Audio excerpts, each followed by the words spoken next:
Be sick. All right. Hello, welcome to the PiG Daily. It's episode number 74. Today is What If Wednesdays, and today we are going to be looking at a Protoss vs Terran between Primelot and Epic. So you guys know the format. Basically, a couple pro gamers play a map. The loser then gets to come on the call with me, say, this is where I screwed up, or this is where the game went south. Let's restart from just before that moment, and I'm going to do this differently. So that's the gist of it. It's fun. We get to resume a whole bunch of times. We might even change map after a few resumes this time so that you guys can see a lot of different scenarios and so on. Any questions you have, save them for the second half where we will have both players and myself talk about Terran vs Protoss, the matchup, and we'll answer all of your questions. So save those questions for the latter half and we'll try to answer every single question that you guys have. For now, let's introduce our players. So first of all, we have Primelot here. From Germany, an up-and-coming Protoss player. He's been playing the game for a while, but has been playing a bit more seriously recently. How about you introduce yourself, man? Yeah, okay. I'm Primelot. I'm playing Protoss for the team Simba. I currently joined. I'm 21 years old, and I'm playing since 2011. I started back in bronze, and yeah, now I'm here. So I guess hard work is a good thing, I guess. And yeah, I would describe myself as like an aggressive player. So I naturally really like the changes of Protoss and Legacy of the Void, but it also got harder. So yeah, I gotta practice a bit more. Awesome. All right, thanks heaps, man. And a Terran player, Epic, playing for Storm Gaming. How about you give yourself a quick intro? All right, yeah, so I just joined Storm. I'm a college student. I've been playing also since pretty much near the release. And I also started at the bottom of bronze, so it's been a long journey. I also like to play pretty aggressive, but I don't all in very much, and that's about it. Awesome. All right, thank you so much, guys. Go ahead and deafen your mics, and we're going to dive right on into game. Good luck, have fun. Remember, no holds barred, boys. Kick some butt. Yeah. Make sure you do press that deafen button so you can't hear what I'm saying either. Yeah.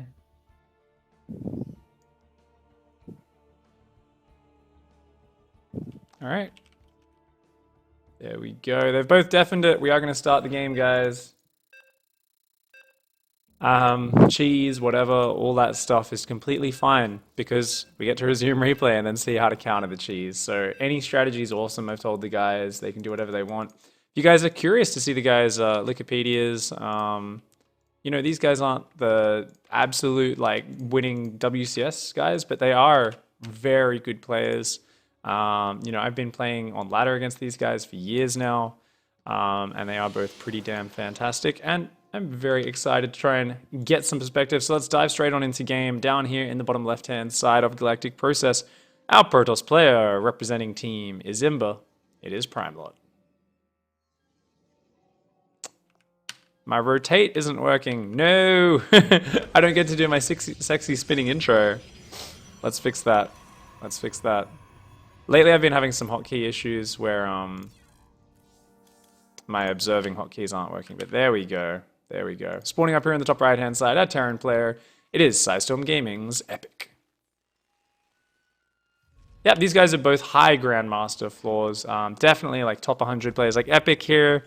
I don't know. I haven't played him in a while because I haven't been playing much NA ladder, but used to kind of hover around that top 20 GM on NA for a long time. Would definitely still be like a top 50 player for sure. I know Primelot's like always top 100 GM on EU. EU is a bit of a harder ladder than NA, so both are going to be very good. That's a good idea, Star Traveler. Have a little info blob about both players, perhaps.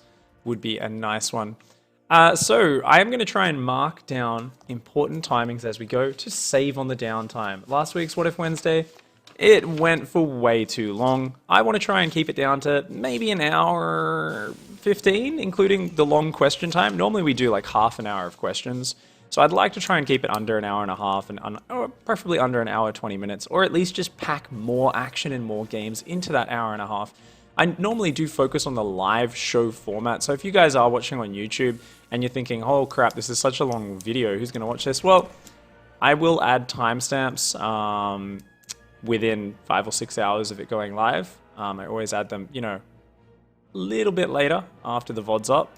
that same day. So you can always navigate by checking in comments section and go to the important parts. For you guys watching live, I just think it's always a pleasure to get as many games as possible with these pro gamers restarting and changing up how they do things against each other. So I always want to show you guys as many games as possible and get as many of their opinions as possible on what they could have changed, what they did wrong, what they did right. So you can really see, how does a really high-level player learn from their mistakes? How do they adjust the small things to get big changes in results and outcomes? So, enough talking about the show format and all that, let's talk about the actual build orders. For now, Primelot's gone for a very standard expand, but after simply an Adept already going straight into a Stargate, so skipping the Mothership core, going straight across the map with the Adept. Now, the reason he knew he was able to do that is because he scouted that it wasn't a Reaper opening. He scouted the barracks gas, or was it? No, it was a gas first, but he scouted the barracks right at 1:45, 1 minute 50. Could tell that there was no that there was a Marine popping out. Got his probe on out of there and recognized that this was indeed not a Reaper opening. But oh, Epic's going to come forward. Okay, good reaction from Primelot there. And actually, oh, he's going to shade all the way through. Might be able to pick up an SCV for his trouble. Nice little bit of free damage there for Primelot. If he gets the mule, that would be massive. But no, good pullback from Epic. Epic is on the ball, losing one SCV. Not the worst thing in the world. And interestingly, a fast Phoenix opening out of Primelot. And this is awesome. You know, when we look at the higher, the really kind of top tier of pro gamers, like especially when it's like someone like a Laser and Nurture, we see like the exact same style from those two guys because they're like countrymen, they're fellow Zergs, they talk about the game together.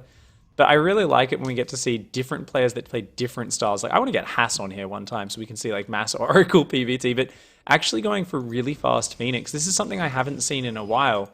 But it's by no means, you know, not a valid build order or anything like that. So that's actually really cool. And oh, just as the 8 Marine drop loads up, these Adepts come on in here and they're forcing all these guys off mining. That Widowmine's going to have to run over there and try to fight these Adepts. Oh, really good harass here by Epic. The thing is, will he be ready for the 8 Marines? He's trying to secure that third right now, but he's got almost no units at home. Right now, there's still no Mothership core, not relying on that overcharge at all, going for the full mobile defense. Oh, does take a bit of damage on that medevac. So that's a bit of a shame for Epic, because now he's just going to have to poke at the front, and that buys time for those Adepts to warp in. Meanwhile, his Adepts at home are making their way back. He's managed to kill 2 SCVs, slow down Epic just a little bit. So very nice play here out of Primelot. Oh, he's going to dive on top of this. So many Adepts right now, and oh no, Epic just a little bit too slow on the retreat. You know, this is a style, like I said, it's a bit outside of the meta, but Primelot style, these units don't really gain value as the game goes on. Adepts and Phoenix, it's all about catching the Terran aggression out on the map and shutting it down. So grabbing those units there is fantastic. That's a really big boon to his strength here. And it kind of buys him that room now to focus on getting the Forge, getting the Twilight Council, really focus on just probing up this third base as it finishes. Meanwhile, Epic has got his work cut out for him to now defend against the Phoenix and Adept harass, but he's going to pick off one of these Adepts with that Cyclone? No, all 5 Adepts get away. This one surviving with just 4 hit points. And that brings it up to 4 workers killed as well. So Epic now, I got to wonder, is he going to bother investing in the turrets, or will he rely on the mobile defense? He did get 1 Liberator out. He really can't keep pressuring unless he's very, very decisive. So it's all about just protect those worker lines and try to identify what he can do from here. And it's not going to be a crazy 2-base all-in. That's always a little bit hopeless against Phoenix because they will scout it so far ahead of time. Instead, going to be going for that third command center. The Phoenix are going to come in here. Oh, there's a Widow Mine behind that mineral line, actually. Does pick up 2 SCVs and a Marine, slowing down that command center from building and grabbing a few more SCVs from the mineral line as well. Nice play here from Primelot. Ooh, good lock on from the Cyclone. It's going to shoo those Phoenix away, bruising one a little bit. Back at home, that Robotics is finally down, and finally that Mothership core pops out in the main base. He gets like a 5 minutes or something. He starts the Mothership core building. That's really cool. I like that adjustment, because with the Phoenix Adept, it's all about the mobility. Like, you can't really hide behind your overcharges, so what's the point in getting the Mothership core? Just get those Phoenix out faster. This is a really cool style, something I've absolutely no experience playing with in PvT, and I haven't really watched at pro level in a little while. Primelot, oh no, he's going to get the Liberator, Epic, oh, a little bit slow there on the reaction. And it looks like Primelot's doing very well so far. He's got his 3 bases saturated. Notice behind this, because those Phoenix give him full map vision, it's not like he's constantly warping in units, just adding a few sentries to get some energy. And other than that, just kind of chilling here. Bit of a ballsy pick up there on that tank. Not going to be able to take that down anytime soon. I think here Epic is under defending the harassment a little bit. Maybe having an extra turret there. And this turret kind of like up on the edge and like a Widow Mine there or something. And then like really focusing on having his army split there and there.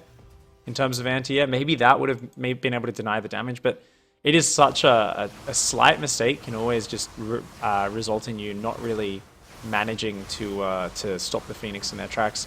Stim is about to finish, but Glaives is already done here. Phoenix are going to come in and take out that SCV. Going to start wailing on that orbital command a little bit. Picking up a few more SCVs for their trouble as well.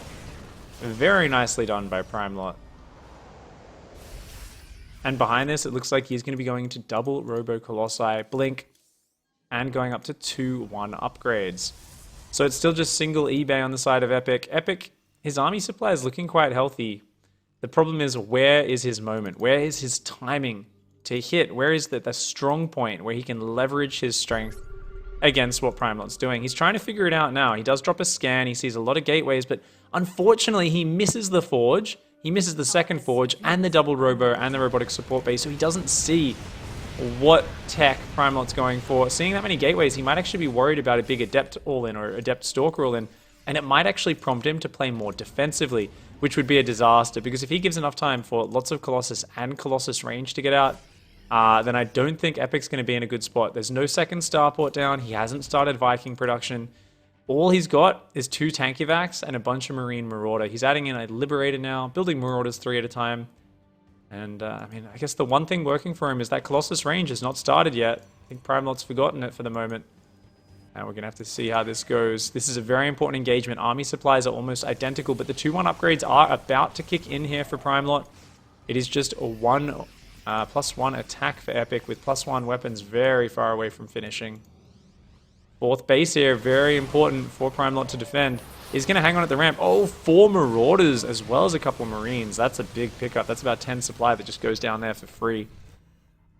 And this Observer sees everything. Primelot's got good map vision. He's controlled this game from start to finish. I think Epic's just taken a little bit too much damage. And I think it's going to be one of these games where he probably wants to restart from very early on.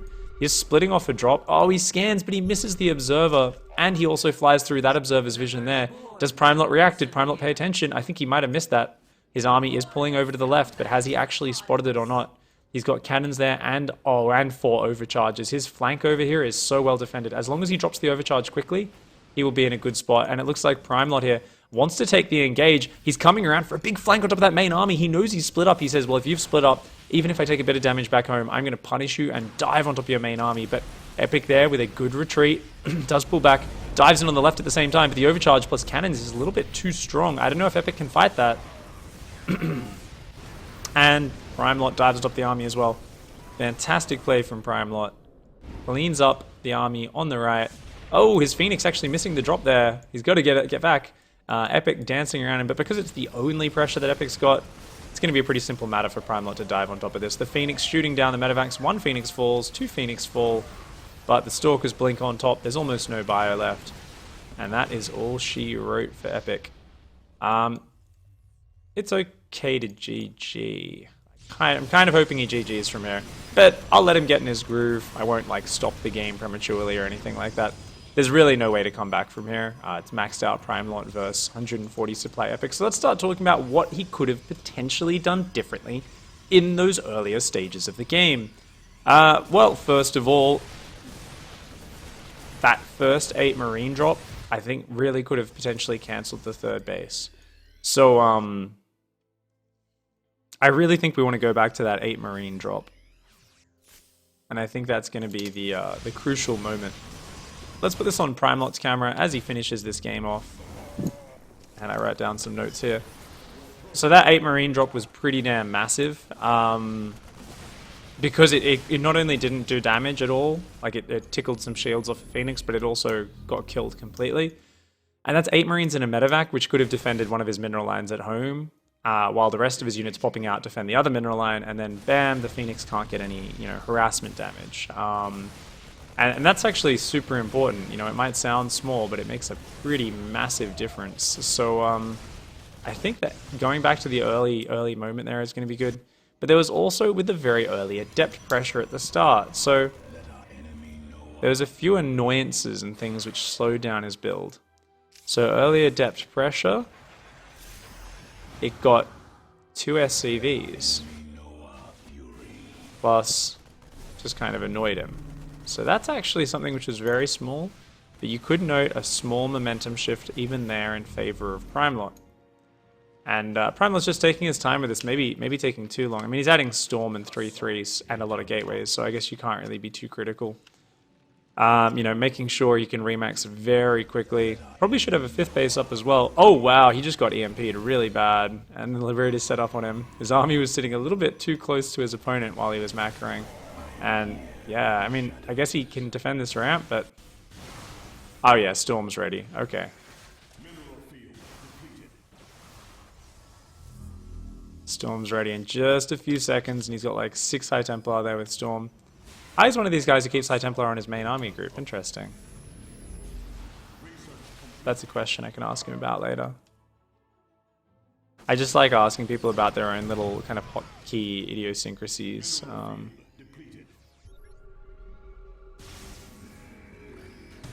Goodbye, Observer. Oh man, Epic's doing a really good job in this late game, actually. I said he was completely dead, but let's actually go back to kind of casting and analyzing right now. How many Vikings we got right now? There's no ship weapons, which is a shame. 12 Vikings, though, versus just 5 Colossi.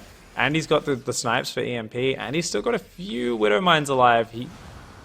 It's all about those EMPs, really. Oh, he's going to get him! He's going to get him! EMPs every single High Templar. Archons are forced to morph. These Colossus trapped up here on the high ground. I mean, I know they can walk down, but oh my gosh. Epic here with the incredible late game engagements, showing great patience in the face of a pretty horrendous situation. He's still not in a great situation by any means, but he's trading a lot better now at this stage.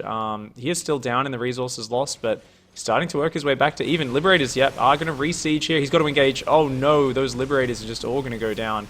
I think this time, yeah, there's a few Storms in the back there. Good spreads from Epic. All the Colossus do go down. Oh, actually, he accidentally clumped his units a little bit too much there. That Archon splash is pretty massive, and it looks like Primelot here, yeah, has the better end of this trade. He's got Tempest on the way behind this as well, so despite Epic's valiant efforts in this late game, if you don't have like 8 range Liberators as well as the Ghosts, it can be pretty awkward to try and come back here, especially when it's 3/3 versus 2/2 upgrades, and you don't have any ship upgrades either, so GG's.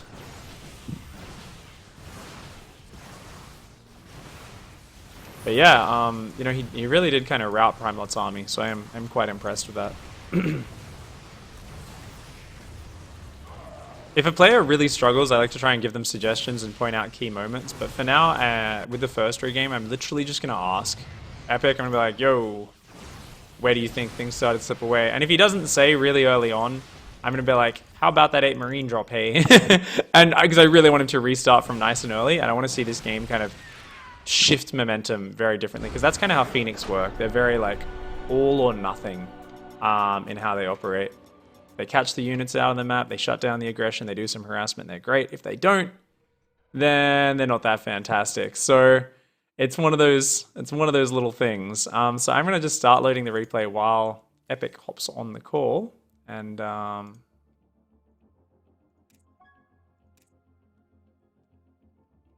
on call.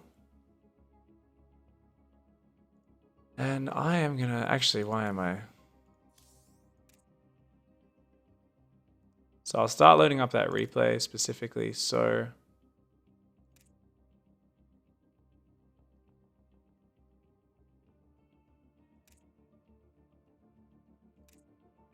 I can find the timestamp if he doesn't come on. He hasn't unmuted his mic yet, so I'm just trying to get him to hop on.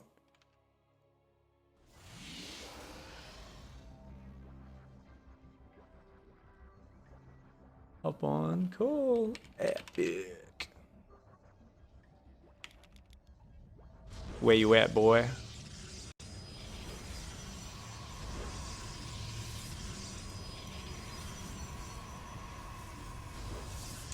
Offline. I think he may have crashed. Oh, no, there he is. Hey man, what's up? Hey, how's it going, man? Pretty are you? Can you hear me? Yep. Hello? Yep. Oh, okay, cool. Sounds good, man. Right. All right, GG's. So where do you think that game Jeez. started to slip away from you? It's the very beginning. But the medevac drop, so... The first eight Marine drop, yeah? Yeah, so he went in with the 2 adepts, which was a mistake. Like, he saw... It started when I put my factory and starport too close to my barracks. And so when he shaded in with the adept, you could see that I was, like, the build that I was going for, so that should always be further back. So that was my first mistake. Then afterwards, I moved out. I mispositioned the Widow Mine. It should have been at the ramp, but instead it was a bit further back, and so he shaded in and just got into my natural. Yeah. That was very unfortunate. And then obviously losing the 8 Marine drop was really, really bad. So Awesome. That fits with what I was talking to much the. That's what I was saying to the stream as well. So do you want to go back to just before you put the factory and starport down, like super early then? that would probably be the best thing, yeah. Cool. Awesome. No worries, man. So we'll go back to like a minute 30 in the game, like literally just before you put your CC down, super early. Sure. Awesome. Let's do it. This was one of those games where I was saying to the stream as well, I was like, I'm pretty sure we're going to go back super early in this one. Even if you randomly brought up like a late game engagement, I was going to be like, you sure you don't want to just go back to that 8 Marine drop or before then? Yeah, no, that was really bad. Can you leave party? And I will I'll get you guys into party. Sorry, I had to leave party just to double check the timing in that replay. Okay. And then we ended up going even earlier than that anyway. Okay, recover game. Awesome. So that should be loading up now. We'll dive straight on in there. Recover game from minute 30. It should take next to no time. Awesome, man. Surprisingly good engages in the late game, considering how that early game went, by the way. So good luck, have fun, man. The last engage was really bad, but I had no medevac energy, so I don't know. Yeah, he was 2 upgrades ahead of you. He had Storm and the Colossus. It's like you need such a perfect engagement there. So no worries, man. All right, good luck, have fun. Cool. Kick some butt. Awesome. All right, guys, we're going back into game now. It'll take like a minute. It'll take like probably 20 seconds to load the recover game. Yeah, not even. So awesome. We are going to be diving into the first rematch of today. It's good. I didn't pick up on the fact that, like, you know, he showed the factory and starport, and that just makes things even easier.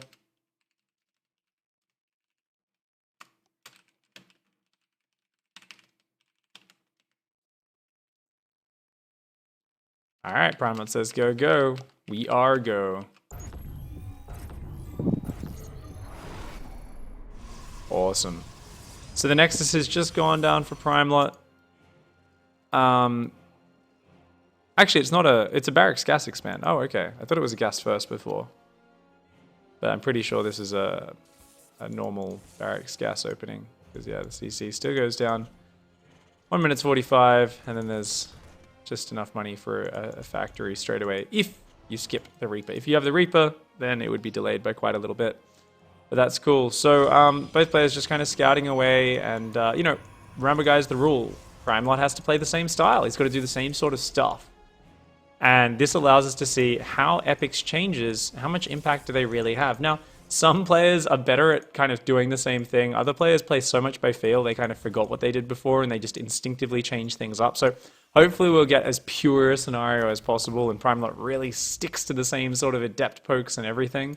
Looks like for now is going to be going for that adept production, and then going to be dropping a very fast Stargate down here. It's a really cool opening. I do like the adept Phoenix style because it's so explosive. It's so fast paced. Like I said, it doesn't really gain value the longer the game goes. Like, you can hit this point even in the probably like right in the middle of the mid game, where your opponent suddenly has like 4 Widow Mines and a good amount of Stim Combat Shield Marine Marauder, and like, if they haven't taken any damage and they've built their economy really well, and like you're not ahead in army, it can suddenly look really scary for your Adept Phoenix to engage, because Widow Mines just Shrek both of those units. Once the bio has a big enough count and they haven't really bled out small amounts of units or let you harass them very well, then things, you know, change up and everything's a little bit different. So already Primelot isn't 100% sure of what's going on, simply because of this small change up from Epic here, where he's like, yeah, man, well, let's build my starport and factory a bit further back. He's actually going to play the same sort of opening, but Primelot doesn't know that for sure. So already there's a little bit of confidence that has to be kind of landing in Epic's corner of the court. And he does have a Widow Mine, which will have to go down and plant in that natural mineral line. Unless he's going to do the double Widow Mine drop and leave the Marines at home. Looks like he's going to do the double Widow Mine drop rather than the 8 Marine drop to start. Okay, that's cool. Probably will be starting... Oh, no. Okay, cool. So he's got double Widow Mine there. Okay, awesome. And it looks like... Oh, wow, there's actually been an Oracle to start this time. What the hell, Primelot? Is this something which he automatically adjusts based on what he's seen? I guess maybe if he doesn't see what's behind the wall off, he chooses to go Oracle normally. I don't know. Either way, actually good response there from Epic. Only lost... he's lost 5 workers, but it's not the end of the world. Marines here, going to try and focus down that Phoenix. Does a good job. Epic keeps the drop alive for now, and he's keeping the pressure on. But he can't overcommit with this. He's just got to be super careful, and that can work out really well. So Epic can definitely stabilize from here. I'm going to have to ask Primelot's thoughts after this game about why did he choose to go Oracle this game. You know, I get that, like, you know, Epic should still be solid against that, and his Widow Mine positioning was a little bit iffy. I think he probably should have had one in the mineral line, I suppose. But still a little bit interesting why he would change that up in this regame.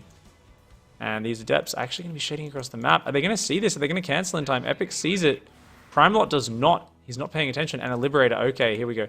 So Liberator's going to come in and hit the natural. Now that's interesting. If your opponent has Phoenix out, normally you don't really throw a Liberator in there unless they're super occupied elsewhere on the map. So it looks like he is actually just going to go in there and, oh man, those Phoenix are so close by. They're going to shut this down so quickly. Yeah, this is going to be brutal. Those Phoenix already turning around and only going to get a little bit of mining time. So not sure if the Liberator here was the best decision. Is going to go down. Not going to kill a single probe. Just a little bit of mining time. It is some damage, but it's not a great amount.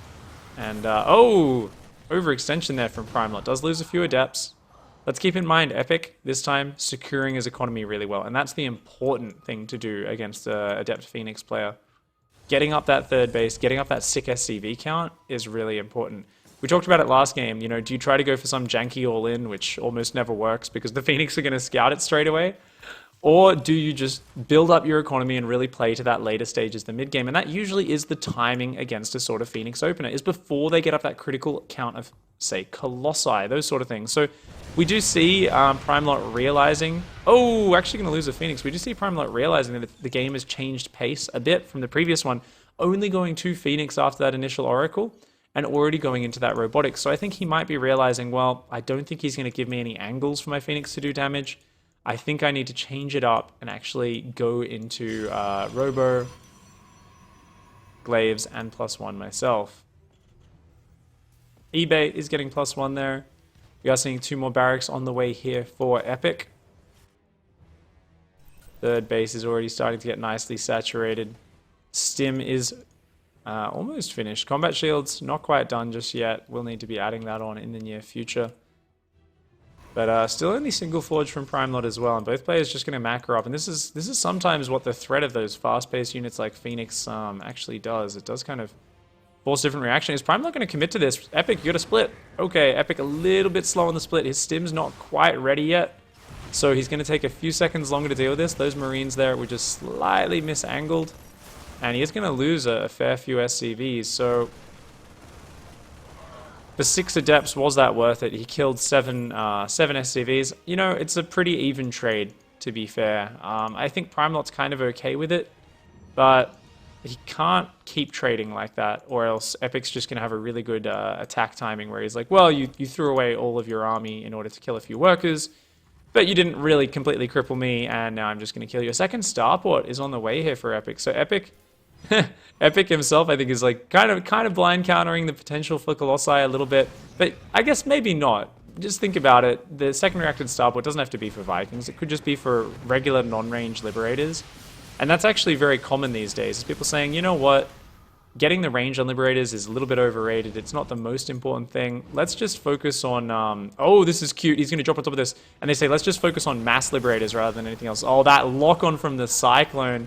No, he turned around. Oh, man. Oh, no, and all these SCVs still aren't mining. Epic getting a little bit excited there. trying to go for the fancy maneuver and forgetting about some of his basics. Epic is up quite a bit in supply right now. Oh, this is so big. Primelot's just buying so much time for himself back home. Back at home, though, he isn't getting splash damage up, but he's just Blink, 2-1 upgrades, and more of these units. And, oh no, Epic with the miscontrol.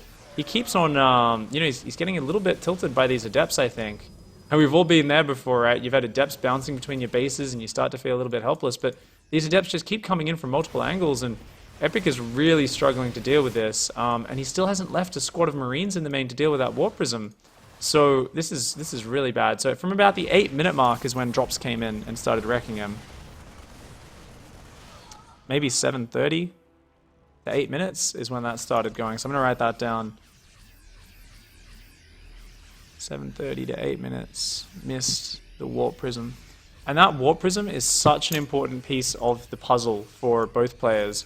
Epic needs to get that Prism off the map, or he's going to need to leave a squad of Marines up here zoning it out, and he hasn't done that, which means he's just leaving himself open. Even 6 or 7 Marines, and it sounds like a lot, but really, the threat of this Adept is so much bigger than that. Instead, he's pulled everything across the map. He's just going to be diving for it, and the Adepts are going to start to go ham on his mineral line once more. He's trying to find the engagement. Storm is not ready yet. I actually do feel like Epic probably could have just killed him if he shut down this Warp Prism at the first moment, but Adepts are in his base once again, shading around, forcing masses of lost mining time, killing lots of workers, and oh, you know, I definitely feel like this is an overcommitment to Adept harass if your opponent's shutting it down each time. But Primelot keeps going, well, it keeps doing damage, let's just keep doing it. So it makes perfect sense for him to just keep going time and again. A single Liberator Viking or a little squad of Marines, something needs to be left up there to stop that Warp Prism, or it's just going to keep on coming back in. But Epic here, this happens where you get you know that kind of time is running out of the hourglass, you know your opponent's Storm is going to be ready soon, and you start to freak out a little bit sometimes. We've all been there before. I think now he's kind of realizing that he's going to have to take the game longer. He's got his second eBay going, he's getting +2 weapons, probably thinking about getting a 4th base. His Liberators are looking for this Warp Prism, but oh no! Oh, come on, he caught a glimpse of it. He caught a glimpse of it. Come on. Come on. It's right there. It's right there. Get it, get it, get it, get it, get it. There we go. He's finally going to be killing this. It looked like it was actually going to be a Storm drop. Oh, is he going to kill those High Templar? I might even set up Liberation Zones on top of them, since they are so slow and can't really escape. But for now, we are going to be seeing this... it looks like Primelot's going to be diving in on top down here. And Epic is just kind of veering around. He doesn't have a lot of Vikings yet. He's building 3 at a time. Guess what? You don't need Vikings against this comp. He's scanned it. He's realized he's cancelled the Vikings. He's got the Ghost Academy almost done, but it's not ready yet. And I think he's realizing he probably can't do much until then. Does clean up the Adepts in his natural. He's maintaining a good SCV count. This is one thing that Epic always impresses me with. No matter how many punches he takes in a game, he keeps building SCVs. He keeps on top of his macro and his spending. And that allows him to absorb so many more punches than a lesser Terran player would take. Like, he can afford to make quite a lot of mistakes. Unfortunately, I think this game, that Warp Prism was just a bit too much damage. And even though he's still somehow up 10 supply, somehow up 10 army supply, we've got that Tempest transition on the way, 2 more Stargates and a Fleet Beacon. So that is a total of 3 Stargates that will be out soon. And there's no real answer that Terran has for Tempest. So if Primelot can survive to 6 Tempests, he has this game. Right now, he's got no pressure to win the game. He's simply looking for free damage. He's looking to buy time, to buy space. If he can just keep Epic in his corner of the map until those Tempests are out, Primelot has this game in the bag. Epic using a lot of scans to see where this army is. Oh, gets a decent EMP there. Picks off a few Stalkers with these Lib Zones. This army, oh, if he could just land those EMPs on these High Templar, just needs to, yeah, get rid of that last bit of energy. Oh, if he can get the other High Templar on high energy there, he can just dive on top of this army. He has such a huge army supply lead right now. But the psychological impact of just being pressed back into his corner of the map for so long seems to be really hurting him. Primelot, you crazy person. How are you still fighting here? You've only got 1 High Templar. Finally, he's bringing up more High Templar. They don't even have enough energy for Storm yet. And simply through his psychological dominance on the map, he seems to be, you know, keeping Epic panicked. Epic is just kind of staying back a little bit there. So this is another point here where at 12 minutes 30, let's say 12 minutes to 13 minutes, he might have been able to engage. Could have engaged. Low High Templar count. and Tempest's just starting. So I'm going to potentially suggest that as a restart timing for him. Nice snipe there. Does get rid of one of those High Templar, but the Tempests are now here. So now at 14 minutes, it's like, oh, okay. So probably a little bit too little, too late. 3-3 is done for Protoss. It is only just starting up for Epic. So Primelot's doing a really good job. He's got these High Templar spread all over the place. Nice snipes and EMPs. Epic's pretty calm in this late game, but... And there's no Colossi in here, so keep in mind, if he can get rid of those Storms, he can dive on top of this army, but his Ghosts take a big hit there. Those medevacs need to get on healing those right now. And, oh... These Ghosts are so important. Is Primelot going to add more reliable vision into his army? I feel like he really needs an Oracle, more Tempests, and more High Templar spread out.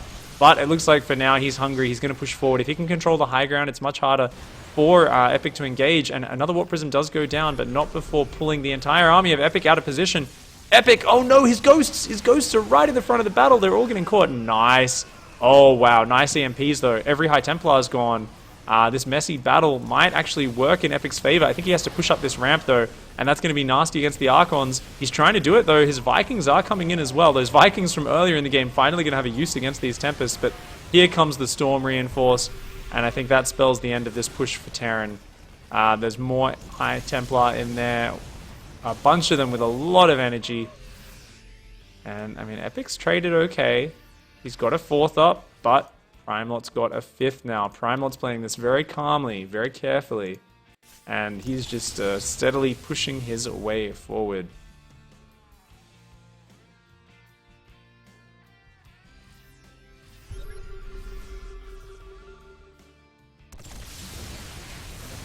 Oh, another engage is going to happen here.